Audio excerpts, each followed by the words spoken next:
5 महिन्यांपेक्षा अधिक दिवस सांडपाणी रस्त्यावर वाहत आहे। नगरपालिकेला वारंवार तक्रार देऊनही कोणत्याही उपाययोजना केल्या जात नसल्यानं महाराष्ट्र नवनिर्माण सेना, शिवसेना पदाधिकारी आणि स्थानिक महिलांनी वाहत्या सांडपाण्यात बसून निषेध दर्शवला।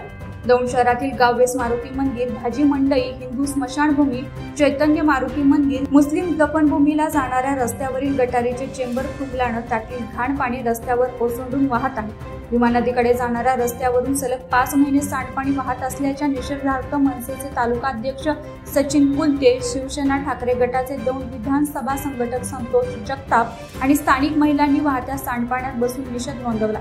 स्थानिक नागरिक आणि पदाधिकाऱ्यांनी सक्षम भेटून आणि लेखी निवेदन देऊन देखील नगरपालिका प्रशासनाने कोणतीही कारवाई केली नाही। दौंड नगरपालिकेने गाववेशी जवळील गटारींची नियमित स्वच्छता न केल्यानं सांडपाणी रस्त्यावरून वाहत असल्याचा आरोप स्थानिक नागरिकांनी केला।